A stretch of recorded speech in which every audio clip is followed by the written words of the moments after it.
देखिए स्टूडेंट्स, हमारे पास 2023 का गणित का एग्जाम पेपर है। हम इसको आज सॉल्व करते हैं, ठीक है। आप लोग पूरा वीडियो देखिएगा और कुछ इंपॉर्टेंट क्वेश्चन है सब देखिएगा और ये आएंगे आपके उस पर, ठीक है। तो सबसे पहले हम इसके बहुविकल्पी प्रश्नों पे चलते हैं जो हमने नोट कर दिए हैं कुछ, ठीक है। पहला प्रश्न यहाँ पे लिखा है कि परिमेय संख्या 7/2 की पावर 2 गुणे 5 का दशमलव प्रसार निम्नलिखित में से किस दशमलव स्थान के बाद समाप्त होगा, ठीक है। हमें दशमलव प्रसार बताना है। तो देखिए दशमलव प्रसार जो इनका करते हैं, सबसे पहले हम उनके हर को देखते हैं, ठीक है। परिमेय संख्या का ही दशमलव प्रसार होता है। जैसे हमने कोई संख्या ले ली, मान लो हमने यहाँ पे 17 और इसी को हमने 20 के रूप जो इसका लिखा है हमने 20 ले लिया, ठीक है। हमने इनका करा अभाज्य गुणनखंड। क्या करा? अभाज्य गुणनखंड। 2 से काटा 10, फिर 2 से 5 और 5 से 1। तो हमारे जो अभाज्य गुणनखंड आए वो 2 की पावर 2 और गुणे 5 की पावर 1, ठीक है। हमें क्या करना होता है, जो हर होता है अगर उसके जो गुणनखंड होते हैं वो 2 और 5 की पावर में आता है, तो जिसकी पावर ज्यादा होती है वही उसका क्या होता है, दशमलव प्रसार होता है। 2 की पावर कितनी है? 2। तो यहाँ पे जो आंसर हो जाएगा हमारा क्या हो जाएगा? बी। याद रखिएगा 2 और 5 के अलावा कुछ और भी गुणनखंड पे नहीं होना चाहिए, वरना उसका दशमलव प्रसार नहीं होगा, ठीक है।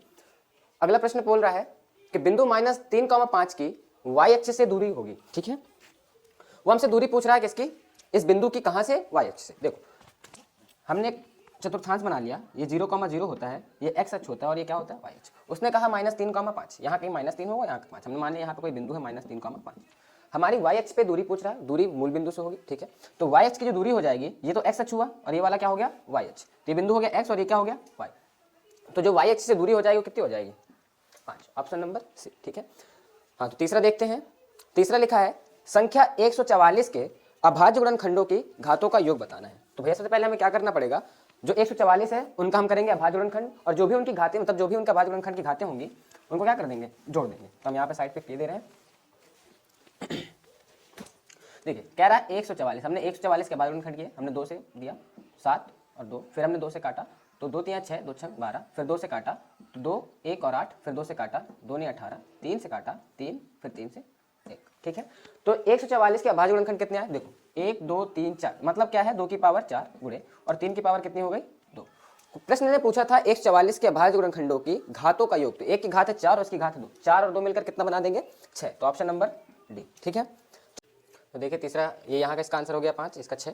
चौथा देखते हैं। दिया गया है कि लासा 132,288 बराबर 3168 है, तो मासा ज्ञात करना है, ठीक है। तो हमने एक फॉर्मूला पढ़ रखा है सबने संबंध कि पहली संख्या गुणा दूसरी संख्या बराबर होता है एलसीएम गुणे एचसीएफ, ठीक है, सबने पढ़ रखा होगा।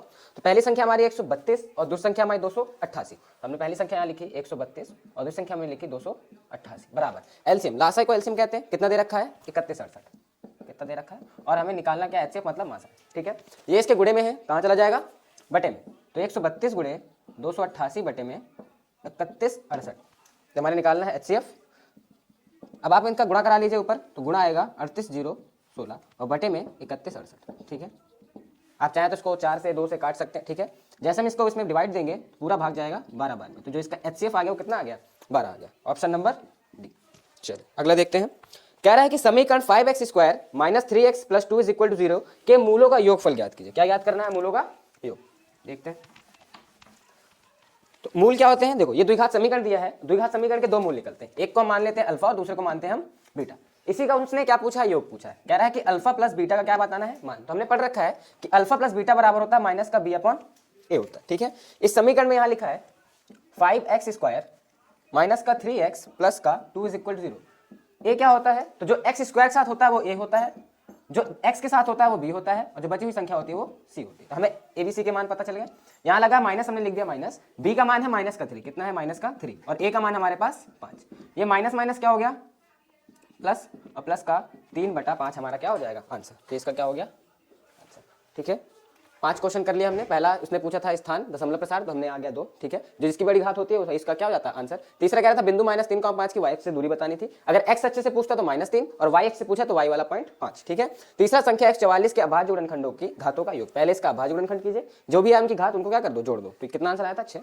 ये आपको फॉर्मूले से करना है। लासा दिया है और मासा पूछे और 2 संख्या, तो हमें फॉर्मूला पता है पहली संख्या गुणे दूसरी संख्या बराबर एलसीएम गुणे एचसीएफ, ठीक है। और तीसरा मूलों का योगफल। याद रखिएगा मूलों का योगफल होता है माइनस का b/a, ठीक है।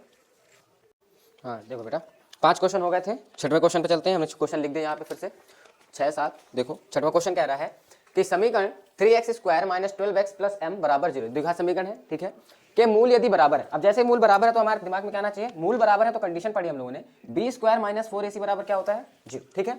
तो कह रहा है अगर मूल बराबर है तो किसका मान निकालो, m का, ठीक है। तो हमने यहाँ से a का मान निकाल लिया, तो a का मान क्या आ जाएगा हमारे पास 3, b का मान आ जाएगा हमारे पास माइनस का 12 और जो c का मान होगा वो कितना आ जाएगा m। यहाँ पे रख देते हैं, b का मान है माइनस का 12, हमने रख दिया माइनस के 12 का स्क्वायर कर दिया 4, a का मान हमारे पास 3 और c का मान हमारे पास m, बराबर में क्या हो जाएगा 0, ठीक है। 12 का स्क्वायर 144, ये माइनस तो प्लस हो गया, 4 3 12, ये क्या हो जाएगा 12m इज इक्वल टू क्या हो जाएगा 0, ये माइनस का उधर गया तो प्लस का, तो 144 बराबर 12m और m का मान चाहिए बटे में कहाँ, सॉरी गुणे में कहाँ जाएगा, बटे में, तो हमने सीधा काट दिया 12 से, तो कितनी बार में कट गया 12, तो m का मान कितना आ गया 12, ठीक है। तो ऑप्शन नंबर डी। अगले क्वेश्चन पे चलते हैं। अगला क्वेश्चन कह रहा है यदि समीकरण x प्लस 2y बराबर 35 और 2x प्लस लैम्डा y बराबर 70 का अद्वितीय हल है तो लैम्डा का मान ज्ञात करना है। कैसा हल है भैया, अद्वितीय हल है। हमने 3 हल पढ़े होंगे दो चर रैखिक समीकरण में, एक होता अद्वितीय हल, एक होता कोई हल नहीं, एक होता अनेक हल। तो अद्वितीय हल की कंडीशन क्या होती है, अद्वितीय हल कहता है कि a1/a2 इज नॉट इक्वल होना चाहिए b1/b2, ठीक है। ये x प्लस 2y बराबर 35 और दूसरा समीकरण हमारे पास 2x प्लस लैम्डा y बराबर 70, ठीक है। जो x के साथ लिखा है a1 हो गया, तो a1 का मान हमारे पास 1 और जो हमारे पास a2 का मान है वो कितना है 2, ठीक है। b1 का मान जो y के साथ है 2 और b2 का मान जो y के साथ है कितना लैम्डा, इसी का मान चाहिए, इस पर रख दीजिए। a1 का मान है 1, a2 का मान है 2 is not equal to, b1 का मान है 2 और b2 का मान है लैम्डा, क्रॉस मल्टीप्लाई कराएंगे तो lambda is not equal to किसके आएगा 4 के। देखो यहाँ पे दो ऑप्शन जरूर दिए होते हैं, एक होता है इक्वल के साथ और एक होता है इज नॉट इक्वल के साथ। तो याद रखिएगा lambda is not equal to 4 आया, इसका मतलब ऑप्शन नंबर कौन सा होगा, सी होगा, ठीक है। तीसरा क्वेश्चन कह रहा है कि बिंदु ए जो है -4,2 है तथा बी है 5,6 का मध्य बिंदु जो है पी वो है दिया है a/8 इज 4 है, तो किसका मान निकालना है, ए का मान निकालना है भैया। दिया क्या हुआ है मध्य बिंदु, अब जैसे ही मध्य बिंदु, आपको मध्य बिंदु का फॉर्मूला याद होना चाहिए, ठीक है। मध्य बिंदु कहता है, मध्य बिंदु का फॉर्मूला होता है x जो होता है x1 प्लस x2 बाई क्या हो जाता है 2, बस इतना सा है। ये हमारा x1, ये हमारा x2, सॉरी ये x1, ये y1, ये x2 और y2, ठीक है। तो फॉर्मूला रखो, x1 का मान है हमारे पास -4 प्लस x2 का मान है हमारे पास 5 और बटे में क्या है 2, और जो ये कैपिटल X यही तो मध्य बिंदु होता है, और मध्य बिंदु कितना दिया है मध्य बिंदु दिया है a/8, तो हमने यहाँ पे रखा a/8, ठीक है। 2 से हमने 8 को काटा, कितना आ गया 4, तो यहाँ पे आ जाएगा a/4 और 5 में 4 जाएगा तो ऊपर क्या बचेगा 1, और इससे हम काट चुके तो यहाँ भी कितना बचा 1, तो क्रॉस मल्टीप्लाई कराने पर a का मान कितना आ गया हमारे पास 4, तो इसका भी ऑप्शन नंबर क्या आ जाएगा डी, ठीक है। समझ में आ गया। एक y इज इक्वल टू होता है आपका y1 प्लस y2/2, उससे मतलब ही नहीं क्योंकि हमें a का मान निकालना था, ठीक है। अगले आते हैं क्वेश्चन पे, 9वां नंबर। लिखा है कि त्रिभुज ABC में PQ समांतर है BC। देखिए त्रिभुज ABC बनाया छोटा सा ABC, कह रहा है PQ समांतर है किसके BC के। जैसे ही समांतर रेखा हो जाती है तो यहाँ पे हमारी थेल्स प्रमेय लग जाती है। कौन सी प्रमेय लगती है बेटा, थेल्स प्रमेय, ठीक है। थेल्स प्रमेय कहती है जो इस तरफ की भुजाओं का अनुपात होता है, मतलब AP/PB होगा, वो बराबर होगा उस तरफ की भुजाओं के अनुपात के, मतलब जो AQ बटे में क्या हो जाएगा QC हो जाएगा। कहां से भैया लिख सकते हैं, थेल्स प्रमेय से, ठीक है। तो हमें मान किसका निकालना, ध्यान से देखिए, AP का मान दिया है, PB का मान x दिया है, AQ का मान 8 दिया है और QC का मान 24, तो पूछा किसका मान दिया x का, तो मान रख दीजिए। AP का मान दिया है 6, PB का मान दिया आपको x, AQ का मान दिया आपको 8 और QC का मान दिया है 24। सॉल्व कर लीजिए, यहाँ से 8 से काटेंगे तो 8 × 8 8 × 24, क्रॉस मल्टीप्लाई हो जाएगा तो x बराबर कितना आ जाएगा 18। यहाँ पे कहीं ऑप्शन है, ये है 4 3 2 और ये हो गया आपका ऑप्शन नंबर डी 18, यहाँ पे 8 लिखा था, ठीक है। तो यहाँ पे आ गया आपका 18, ठीक है। फिर देख लीजिए, जब भी थेल्स प्रमेय लगती है तो दोनों भुजाओं का अनुपात उस तरफ की दोनों भुजाओं का अनुपात बराबर है। यहाँ पे सारी भुजाओं के मान दिए थे, हमने रख दिया, x का मान चाहिए था और x का मान आ गया 18। अगला देख लो, लिखा है त्रिभुज ABC में जो AB है वो है बराबर 6√3 सेंटीमीटर, AC दिया है 12 सेंटीमीटर, BC दिया है 6 सेंटीमीटर। तो उसने पूछा होगा एंगल B बताना भाई, ठीक है। तो जब भी एंगल पूछता है एंगल B, तो एंगल B यहाँ पे मान लेते हैं हम कहीं पे, ठीक है। यहाँ पे मान लो A, यहाँ पे मान लो C, ठीक है। उसने हमें दे रखा है कि AB जो है, AB भुजा दे रखी है 6√3, कितनी दे रखी है 6√3, AC भुजा दे रखी है हमें 12 और BP भुजा दे रखी है 6। हमें इसका नाम पता करना है। अगर यहाँ पे हमारी पाइथागोरस प्रमेय लग जाती है तो हमें पता चल जाएगा कि जो B है वो कौन सा कोण होगा, समकोण, मतलब कि 90 अंश, ठीक है। तो हम पाइथागोरस प्रमेय लगा देखते हैं। पाइथागोरस प्रमेय कहती है कर्ण का स्क्वायर बराबर होता है सदैव लंब के स्क्वायर प्लस आधार के स्क्वायर के। कर्ण कितना दे रखा है 12, तो हमने करा 12 का स्क्वायर, लंब कितना दे रखा है 6√3 इसका स्क्वायर, प्लस आधार कितना दे रखा है 6, तो हमने कर दिया इसका स्क्वायर। इसका आ गया 144। अगर इसको जोड़ने पर भी 144 होता है तो हमारे थेल्स प्रमेय सिद्ध हो जाती है। 6 का स्क्वायर करेंगे तो 36 हो जाएगा और √3 का स्क्वायर करेंगे तो 3 आ जाएगा, स्क्वायर से रूट कैंसिल हो गया, 6 का स्क्वायर 36, इसका मल्टीप्लाई कर दीजिए 8 आ जाएगा और यहाँ पे 108 और प्लस का 36 जोड़ दिए 14 4 1, देखिए यहाँ पे थेल्स प्रमेय लग गई, जो इसका लंब का स्क्वायर है बराबर, सॉरी कर्ण का जो स्क्वायर है बराबर है लंब का स्क्वायर प्लस आधार के स्क्वायर। इसका मतलब ये कौन सा त्रिभुज होगा? समकोण। इसका मतलब जो एंगल बी है वो कितने अंश का होगा? 90 अंश का। Option number B. लास्ट एक और देखते हैं, त्रिभुज एबीसी, ध्यान से देखिए यहाँ पे सिंबल बना किसका? समरूप त्रिभुज का। ठीक है, त्रिभुज एबीसी समरूप है त्रिभुज पी क्यू आर के। इनका जो क्षेत्रफलों का अनुपात दे रखा कितना? 16:25। तो ए बी अनुपात पी क्यू ज्ञात करना है। ठीक है, आसान सा क्वेश्चन है, ये बता चुके हैं हम कई बार क्लास में कि भैया अगर भुजा दी हो तो इसका स्क्वायर कर दो और क्षेत्रफल दिया हो तो उसका रूट निकाल लो। तो क्षेत्रफल का अनुपात दे रखा है त्रिभुज एबीसी और त्रिभुज पी क्यू आर, तो क्षेत्रफल का अनुपात दे रखा, वो दे रखा 16:25। ये एरिया दे रखा, क्या दे रखा है? एरिया। इनका फॉर्मूला होता है इनकी भुजाओं का अनुपात ले लो, उनका क्या कर दो? स्क्वायर कर दो, यही इसका फॉर्मूला होता है। इन्हीं का मान पूछा, देखो 16/25 और यहाँ पे स्क्वायर लगा तो यहाँ क्या लग जाएगा? रूट ए बी बटे पी क्यू। ये रूट के बाहर 16 है तो 4 और 25 आया तो 5, तो ए बी बटे पी क्यू। तो इनका अनुपात क्या बन जाएगा? 4:5। Option number B, 4:5। ठीक है, एक बार और देख लीजिए, यहाँ पे हमसे उसने x का मान पूछा था, मूल बराबर, तो फॉर्मूला याद रखिए b² - 4ac = 0। ठीक है, इसमें हमसे कहा था आद्वितीय हल, तो a1/a2 is not equal to b1/b2 के, ये हो गया। ठीक है, इसमें मध्य बिंदु बोला था, मध्य बिंदु x बराबर होता है x1 + x2/2। तो x1 का मान -4, x2 का मान हमारे पास 5 था, बटे में 2 किया, यहाँ से हमने a का मान निकाल लिया। ठीक है, यहाँ त्रिभुज उसने कहा था दो समांतर थेल्स प्रमेय लगा दी, AP/PB = AQ/QC। लास्ट, और यहाँ पे एक क्वेश्चन 10वां जो था, 10वां कह रहा है कि AB का मान इतना है और कोण बताइए। तो देखो जब भी कोण पूछे तो एक बार आप थेल्स प्रमेय जरूर लगाइए। ठीक है, 99% जो होते हैं थेल्स प्रमेय यही आता है समकोण त्रिभुज से। 11वां कह रहा है कि भैया दो समरूप त्रिभुज है PQR और ABC, क्षेत्रफल दिया है और भुजा पूछ ले तो इसका रूट निकाल लो, 4:5। अगर आपको भुजा दी हो, क्षेत्रफल पूछे, तुरंत आप क्या कर दो? वर्क करो। ठीक है, तो उसका अनुपात आ जाएगा। देखिए 11 क्वेश्चन हो गए थे। 12वें क्वेश्चन पे आते हैं। 12वां क्वेश्चन कह रहा है कि sin 31/cos 59 का मान क्या होगा। ठीक है, तो देखो इस तरह क्वेश्चन में सीधे से साइन के साथ कॉस आएगा, टेन के साथ कॉट दिया होगा और सेक के साथ कॉसेक दिया होगा, और इन दोनों को अगर आप जोड़ो तो हमेशा 90 बनेगा। ठीक है, ऐसे ही क्वेश्चन आते हैं। तो क्या करते हैं, इसमें से sin 31 और cos 59 में से किसी एक को चेंज कर लेते हैं। हमने ऊपर वाले को चेंज करने मतलब हमने इसको थोड़ा दूसरे रूप में लिखा। हमने 31 को लिखा 90 - 59 और बटे में cos 59, है ना। 31 को हम लिख सकते हैं 90 - 59। हमने पढ़ा है अष्टक में भैया 90 - 59 पहले चतुर्थांश में, जिसमें सभी वैल्यू प्लस के आती है, मतलब आंसर प्लस का आएगा। और दूसरा यहाँ पे क्या लिखा? 90 और 2 70 चेंज होता है, तो 90 चेंज होगा, इसका मतलब जो साइन है वो किसमें चेंज हो जाएगा? कॉस में, और थीटा की जगह थीटा, और नीचे भी वही चीज सेम। ठीक है, इससे ये पूरा कट गया, आंसर कितना आ गया? 1। तो इसका ऑप्शन होगा सी नंबर, प्लस का 1। अगला क्वेश्चन कह रहा है साइन थीटा = कॉस थीटा, तो थीटा का मान बताना है। ठीक है, ये कई बार क्वेश्चन आया है, काफी इंपॉर्टेंट क्वेश्चन है। देखो कैसे करते हैं, तो कह रहा है साइन थीटा बराबर है कॉस थीटा के, तो थीटा का मान ज्ञात करना है। ठीक है, इस कॉस को आप बटे में ले आओ, कहां ले आएंगे? बटे में। ठीक है, जब बटे में लाएंगे तो बराबर में क्या बचेगा?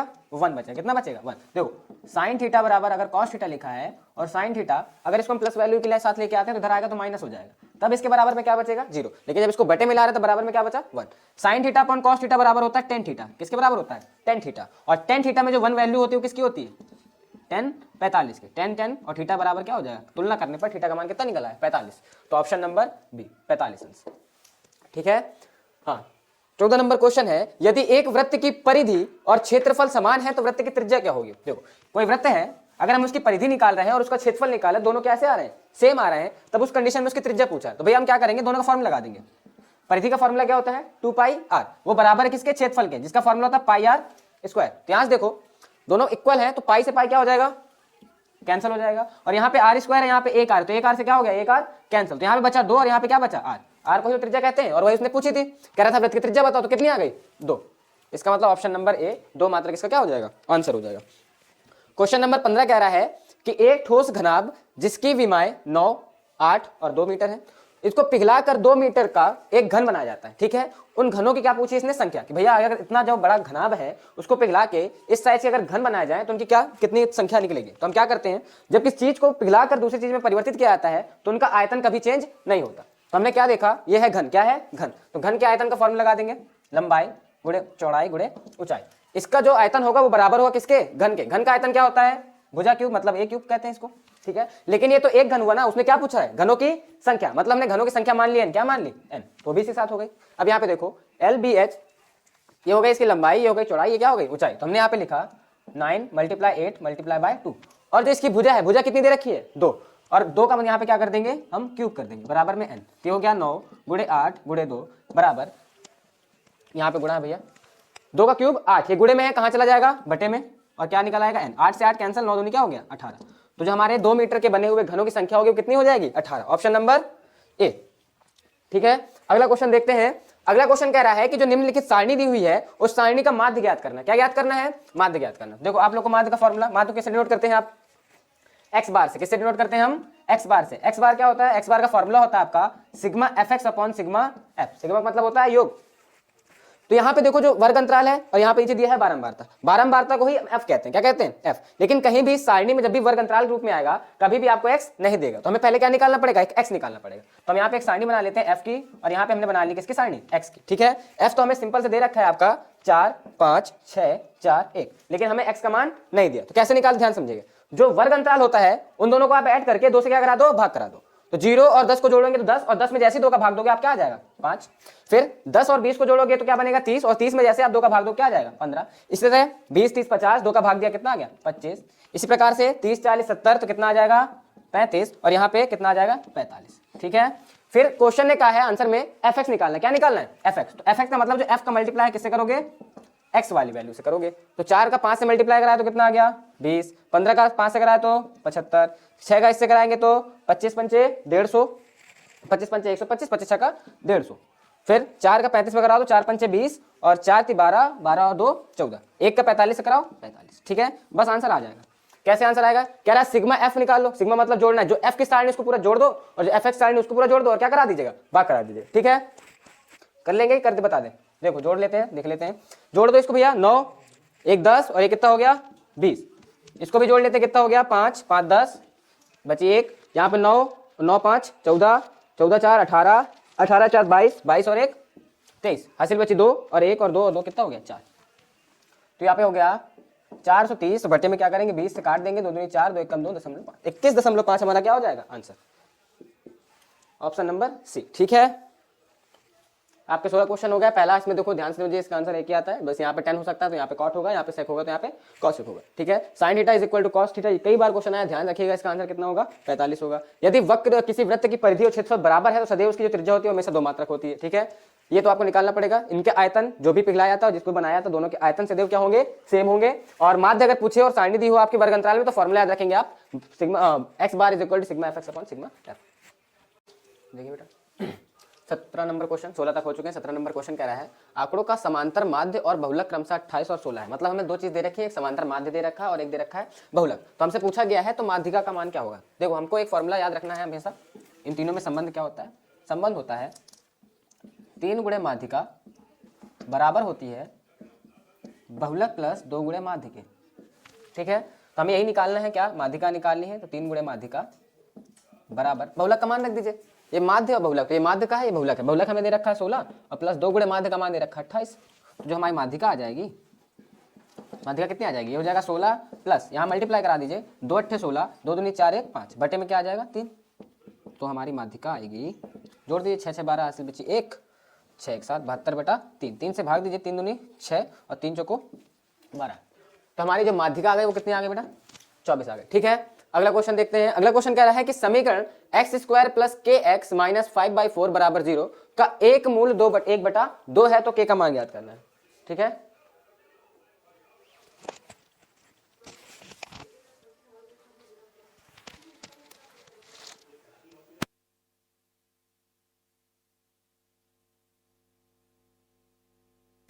ठीक है, प्रॉब्लम। हाँ, कह रहा है कि समीकरण एक्स स्क्वायर प्लस के एक्स माइनस 5/4 बराबर 0 का एक मूल 1/2 है तो के का मान ज्ञात कीजिए। ठीक है, इसमें 2 क्वेश्चन होते हैं। देखो अगर ये ना दिया होता, मूल ना दिया होता तो बोलता जो मूल है दोनों क्या है? समान है। तो हम लगाते B square minus 4ac is equal to 0। लेकिन यहाँ पे एक मूल दे रखा है। ठीक है, जो मूल होते हैं असल में समीकरण का हल होता है। तो हमने जो मूल दे रखा है वो असल में क्या है? समीकरण का हल, मतलब एक्स का मान। तो हमने एक्स के लिए रखना है 1/2। समीकरण हमारा एक्स स्क्वायर प्लस के एक्स माइनस 5/4 बराबर में 0। तो हमारा एक्स का मान हम मान लेंगे 1/2। देखो मूल दे रखा है 1/2, हमने एक्स के लिए रखा है 1/2, स्क्वायर है तो स्क्वायर लगा दिया, प्लस के into 1/2 minus 5/4 is equal to 0। अब स्क्वायर कीजिए तो 1 का स्क्वायर 1 और 2 का स्क्वायर 4, गुणा कराएंगे तो 5/2 और यहाँ पे आ जाएगा माइनस का 5/4 बराबर क्या हो गया? 0।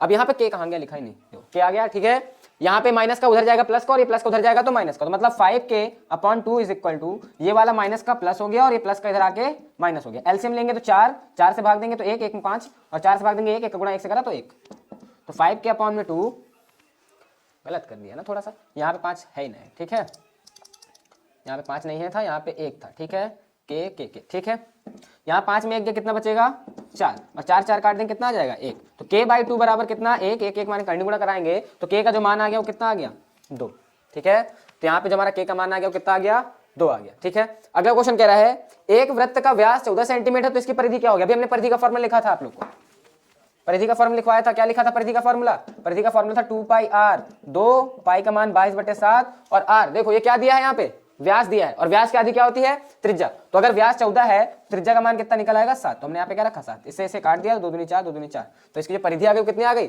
44, ऑप्शन नंबर डी हो जाएगा। लास्ट क्वेश्चन, अच्छा क्वेश्चन है, कह रहा है कि वृत्त की, ये यहाँ पे क्वेश्चन सही से लिखा नहीं हमने, 1 मिनट देख ले, चेक कर ले,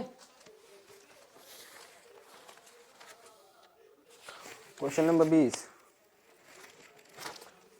कह रहा है कि वृत्त की त्रिज्या, यहाँ पे क्या है त्रिज्या, वृत्त की त्रिज्या 14 सेंटीमीटर है, वह उससे बनने त्रिज्य खंड का कोण 60 अंश है, कितना अंश है 60 अंश है, तो त्रिज्य खंड का क्षेत्रफल क्या होगा भैया, त्रिज्य खंड का क्षेत्रफल का फॉर्मूला आपको याद होना चाहिए, वृत्त खंड होता है त्रिज्य खंड होता है, सबको पता है, देखो 2 त्रिज्याएं मिलकर के जो हिस्सा बनाती है इसको त्रिज्य खंड कहते हैं, ठीक है, इसका फॉर्मूला होता है θ/360 गुणे πr², थीटा मतलब कोण, कोण कितना है 60 अंश का, कितना 60 बटे में 360, पाई का मान 22/7 और r² मतलब त्रिज्या का स्क्वायर, त्रिज्या कितनी थी 14, तो हम यहाँ पे क्या लिखेंगे 14 गुणे 14, अब 7 से काट दो इसको 2 बार में, और 60 से काट दो इसको 6 बार में, और इसको 2 से काटा